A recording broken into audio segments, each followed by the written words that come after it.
वरहमतुल्लाहि वबरकातुहू। अज़ीज़ दोस्तों, साथियों, पिछले कुछ दिनों से मुंबई के अंदर और बहुत सारी जगहों पे गहमा-गहमी बढ़ गई और उसका ख़ास करके सबका नुक्ते नज़र एक ही है और उनका निशाना, उनका शिकार बोलिए एक ही है। मतलब शिकार पुराना, अंदाज़ नया है। मैं बात कर रहा हूँ हमारे हर दिल अज़ीज़ एमएलए जनाब अबू आसिम आज़मी साहब की, जिनको मैं बहुत पसंद करता हूँ। जितने भी मुसलमान लीडर्स हैं इस वक्त एमएलएज़ मुंबई के अंदर, मुंबई के एतराफ़ में, मैं महाराष्ट्र की बात कर रहा हूँ, उनमें मैं सबसे ज़्यादा जो अबू आसिम आज़मी साहब को मैं पसंद करता हूँ। उन्होंने आरिफ नसीम खान साहब के ऊपर और जनाब अमीन पटेल साहब के ऊपर निशाना साधा, मुस्लिम रिजर्वेशन के ऊपर लेके बात को छेड़ के। बहुत हद तक कि उनकी बात सही थी। कुछ रोज़ पहले आरिफ नसीम खान साहब ने एक प्रोग्राम के अंदर एमआईएम के ऊपर निशाना उठाया। इम्तियाज़ जलील साहब थे वहाँ पे, कुछ गर्मा गर्मी हुई इस्लाम जिमखाना में। और अक्सर जो है एमआईएम जो है दूसरे मुस्लिम लीडरों पे सवाल उठाते रहती है और वो कहती है कि जुम्मन दरी बिछाएगा। जुम्मन से मुराद मुसलमान जो दूसरी पार्टी का है वो दरी बिछाएगा। मेरा ये कहना है कि जितने भी लोग हैं, ये लोग एक प्लेटफॉर्म पे आके आपस के अंदर कम से कम कौम व मिल्लत की बात के नाम पे, क्योंकि आप जीतते कौम व मिल्लत के नाम पे हो, आप प्योर मुस्लिम एरिए से ही जीतते हो। आपकी इतनी औकात, इतनी हैसियत नहीं है कि आप किसी गैर मुस्लिम इलाके में जाके जीत जाएं।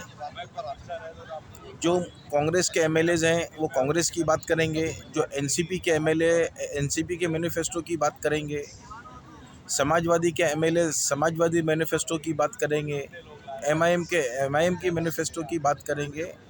लेकिन कोई भी एमएलए ये बात करने के लिए तैयार नहीं है कि मुसलमानों का असल मैनिफेस्टो क्या है। उसके ऊपर आप लोग एक मीटिंग भी आपस में नहीं करना चाहते, जबकि आप कोई कसर नहीं छोड़ते एक दूसरे को गिराने के लिए, और हर कोई अपने आप को ही मुसलमान का रहनुमा, फ़िक्रमंद बताने के लिए तैयार है।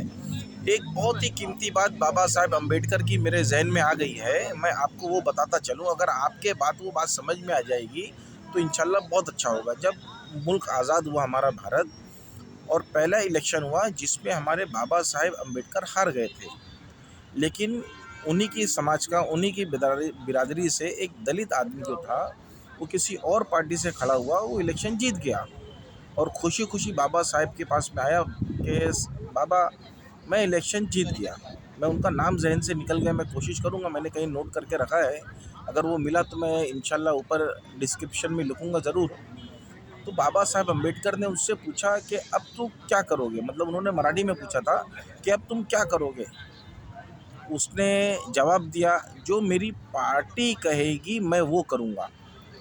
जवाब सुनिए, उसने क्या कहा, जो मेरी पार्टी करेगी मैं वो करूँगा। बाबा साहेब ने पूछा, तुझे जिताया किसने, तू जीत के आया कहाँ से? तो उसने कहा कि जहाँ पे पूरे दलित समाज ज़्यादा रहते हैं मैं वहाँ से जीत के आया। जीता दलित समाज से, दलित समाज की ओर से, लेकिन काम किसका करेगा? पार्टी का काम करेगा। उसके जाने के बाद में बाबा साहब अम्बेडकर ने बहुत ही तारीखी साज जुमला कहा, अगर मेरे भाई, मैं सिर्फ मुसलमान की बात नहीं करता, चाहे वो मुसलमान हो, सिख हो, हिंदू हो, ईसाई हो या किसी भी बिरादरी का हो, अगर वो बात ये समझ गया तो उसकी कौम ज़रूर तरक्की करेगी। बाबा साहेब ने कहा कि पहले ये बिरादरी का दलित था, अभी अपने पार्टी का दलित बन गया है। आप समझिए, बहुत कीमती जुमला है। अल्लाह आपके और हमारी समझ में ये बात डाल दे। मैं फिर रिक्वेस्ट करूँगा, जितने भी एमएलएज़ हैं या जो हार जाते हैं, उन लोग ज़्यादा उछलते हैं कि फिर से पब्लिक उनको पहचाने कि मुसलमानों का मुद्दा उठा रहे हैं। मैं सबसे रिक्वेस्ट करूँगा, जनाब अबू आसिम आज़मी साहब से, अमीन पटेल साहब से, आरिफ नसीम खान साहब से, सबसे, कि एक बार आप लोग आपस में तो मिल के बैठ करके बात करिए कि भाई मुसलमान जो इस हाल में है उनको तालीमी मैदान में किस तरह आगे बढ़ाया जाए, उनका एजुकेशन, उनकी नौकरी, सरकारी नौकरी, उनके कारोबार को किस तरह बढ़ाया जाए, इस पे कोशिश तो करिए। अल्लाह आपको आसानी अता फ़रमाएगा इंशाल्लाह, बहुत फ़ायदा होगा आपको और हमारे लिए। अल्लाह खैर का मामला फ़रमाए। जय हिंद।